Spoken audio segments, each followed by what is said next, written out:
akan target di PP ini tetap gambling, tapi untuk sampai buliran saja, nggak usah untuk jangka panjang long invest, nggak sampai buliran mendatang akhir tahun 2024 akan lebih berpotensi di PP ini. Yang pertama, kedua di Floki, yang ketiga di Baby Doge. Udah itu saja. Yang mana ini koin banyak diminati paus, nggak keluar-keluar masuk Binance, Floki masuk Binance, Breeze nggak masuk Binance, audit certik aja nggak ada, auditnya diaudit diri sendiri, masa diaudit pantatnya sendiri, model audit model geblek. Assalamualaikum warahmatullahi wabarakatuh. Selamat siang, selamat sore, selamat malam teman-temanku semua ya. Berjumpa kembali dengan Mas Bro Tegal yang acak kadut berkutakan sondol kenyat nggak karuan. Nggak apa-apa ya, kaum receh, kaum kampungan tidak jadi soal.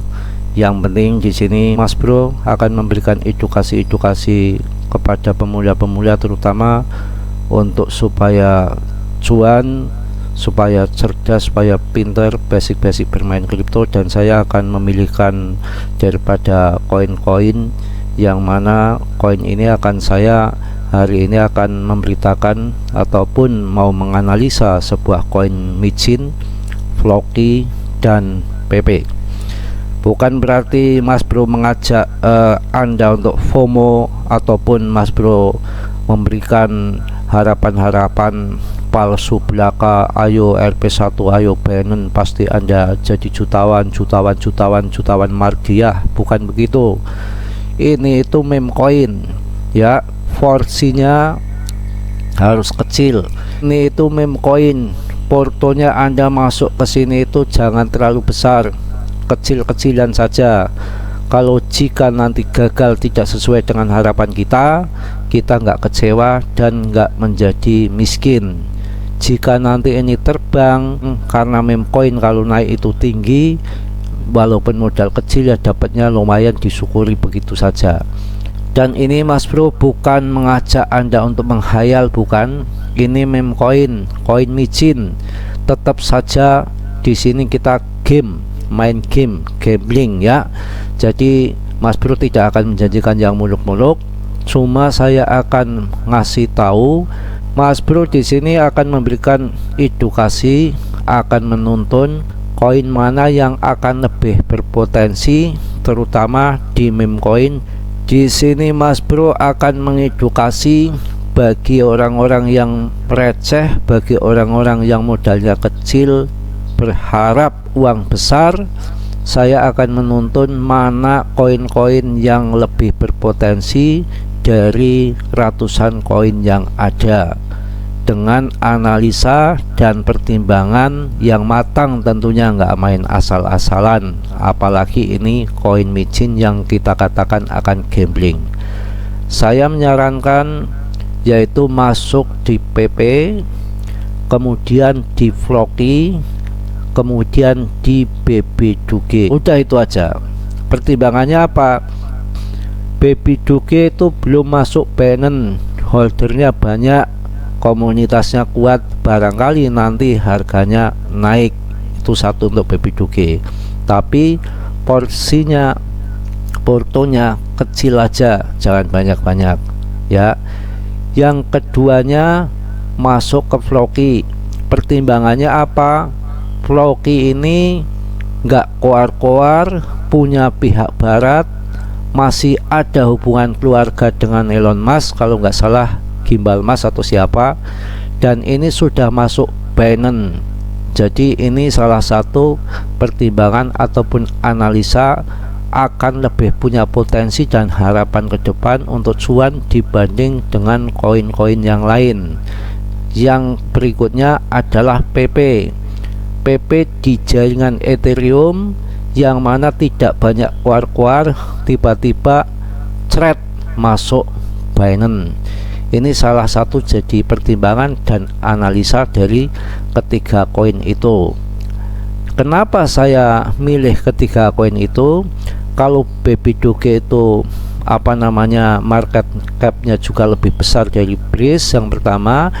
yang kedua belum masuk Binance. Barangkali nanti ketika masuk di Binance, jikalau lo belum tentu masuk lo, saya nggak akan muluk-muluk besok pasti Binance, besok pasti Binance, nggak mungkin, nggak mau saya begitu. Jadi barangkali nanti masuk Binance ada lonjakan harga, itu untuk Baby Doge. Untuk Floki dan PP ini lebih mantap lagi karena ini sudah berada di Binance, artinya sudah lolos di Binance. Kenapa saya rekom untuk Floki dan untuk PP? Karena kedua koin ini sudah berada di Binance. Pertimbangannya apa?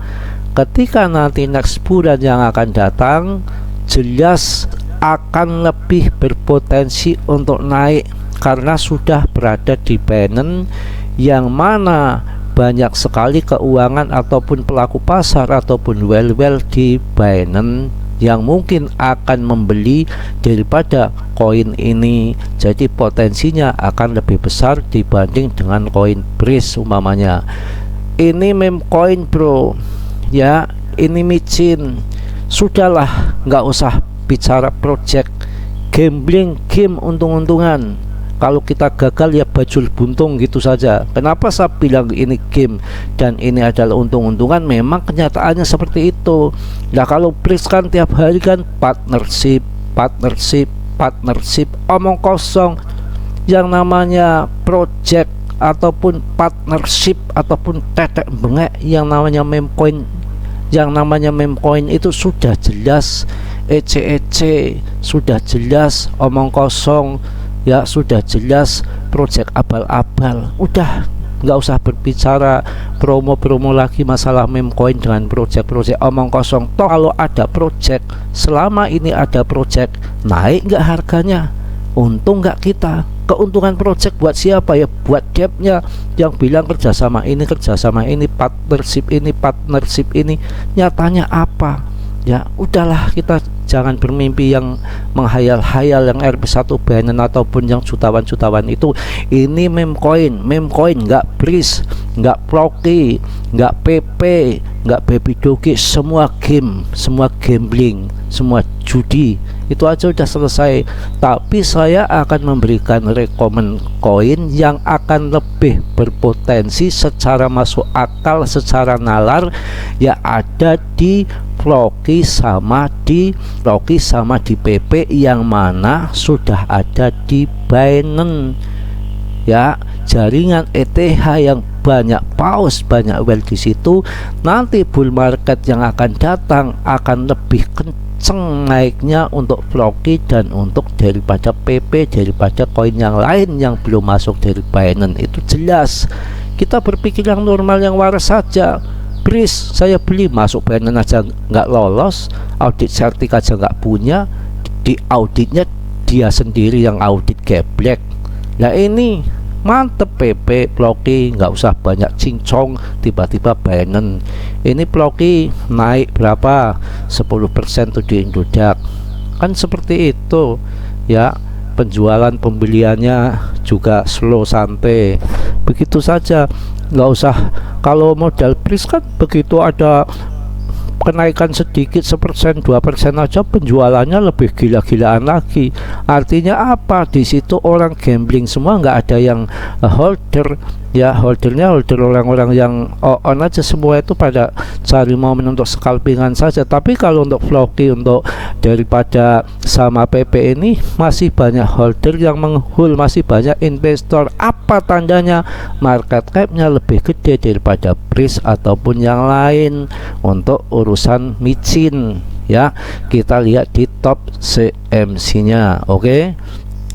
Ini Floki rankingnya 138, sedangkan PP di bawah 198 ataupun 97, masih masuk top CMC. Ini market capnya ada 2,7 triliun, gede. Lah BRIS 1,1, nggak ada separuhnya ini. Ya jelas pilih ini, yang mana sudah masuk di Binance, yang sudah jelas itu. Apa yang kita harapkan dari yang nggak jelas seperti itu ya? Saya ngasih yang jelas-jelas di sini. Certiknya jalan, audit certik sudah ya, centang biru, oke, suplai yang beredar. Mau bagaimana lagi? Suplainya juga sedikit, cuma 9,4 triliun, bukan triliunan kayak model BRIS. Ibaratnya seperti itu. Biar yang ngamuk-ngamuk, saya akan ngasih tahu dengan fakta yang ada di lapangan seperti ini, nggak asal ngeang-ngeong kayak kucing ya, begitu ya. Jadi kita lihat lagi sekarang di PP market capnya masih 4,7 triliun. Artinya apa? Masih besar dan masih banyak orang yang investasi di sini. Banyak paus juga ya. Apa kurangnya? Yang ini lebih berpotensi untuk kenaikan bull run mendatang dibanding dengan BRIS. Suplai beredarnya sudah beredar semua. Kalau BRIS kan belum, masih 39%. Ini sudah semua. Rankingnya tadi saya bilang 98, ini malah 92 ya, masuk top CMC. Mau bilang apa? Dari launching hingga sekarang masih ada keuntungan 1299%. Artinya apa? Masih ada keuntungan 12 kali lipat. Yang masuk awal-awal pun dia masih whole, nggak dijual. Akan ada potensi di PP ini ke depan, yang mana sekarang itu banyak yang recoki. Ada PP Community yang kemarin naik 50%, sekarang sudah dibanting lagi cuma dalam sehari. Apakah itu koin-koin model untuk investasi? Kan tidak. Kita akan target di PP ini tetap gambling, tapi untuk sampai bull run saja, nggak usah untuk jangka panjang long invest. Enggak, sampai bull run mendatang akhir tahun 2024 akan lebih berpotensi di PP ini. Yang pertama, kedua di Floki, yang ketiga di Baby Doge. Udah itu saja. Yang mana ini koin banyak diminati paus, nggak keluar-keluar masuk Binance. Floki masuk Binance, BRIS jebris nggak masuk Binance. Audit sertifikatnya nggak ada. Auditnya diaudit diri sendiri, masa diaudit pantatnya sendiri, model audit model geblek ya. Yang mana partnership tiap hari, kok nggak bosen-bosen ya, kok nggak hasil, kok nggak sukses, kok nggak cuan, kok nggak naik, malah harganya blongsor. Dikatakan lagi sama debnya, katanya paus-pausnya banyak yang keluar dari BRIS. Keluar dari mana? Memang dari dulu nggak ada pausnya. Lah kalau debnya sendiri mengatakan pausnya pada kabur dari BRIS, ngapain kita masih ngehul BRIS? Ya kita ikut paus kabur. Yang mana paus itu yang menaikkan harga, kita numpang nongkrong di punggungnya paus. Kalau paus beli terbang, kita ikut terbang. Kalau paus ngungsep, ya kita harus ikut cabut seperti paus. Ini game ya. Saya rasa paham ya, jelas ya. Yang ngamuk-ngamuk ya mohon maaf yang sebesar-besarnya. Mas Bro memberikan edukasi ini ataupun info tentang Baby Doge, Floki maupun PP ini sesuai fakta yang di lapangan yang terjadi, sesuai dengan yang saya analisa. Jadi nggak sembarangan ya. Mudah-mudahan yang percaya silakan, yang mau percaya RP1 Binance juntrungannya anjluk ataupun gundulnya anjluk ya monggo. Yang penting saya akan mengedukasi fakta dan adanya yang di lapangan dan yang terjadi selama ini, dan untuk potensi ke depan seperti apa. Saya berharap masuk di PP yang pertama, kedua Floki, yang ketiga Baby Doge untuk penggila meme coin. Tapi ini tetap micin, tetap gambling. Nggak usah ngomong project, ngomong kosong abal-abal meme coin ya. Apaan meme coin project? Dari dulu juga projectnya project abal-abal. Udah itu aja ya, cukup. Mohon maaf yang sebesar-besarnya jika banyak salah banyak dosa, mohon maaf. Yang namanya Mas Bro jelas banyak salah banyak dosa, itu pasti nggak sempurna. Yang sempurna itu hanya milik Allah Subhanahu wa Ta'ala. Yang positifnya Anda ambil, yang buruknya Anda buang. Salam Mas Bro dari Tegal. Wassalamualaikum warahmatullahi wabarakatuh.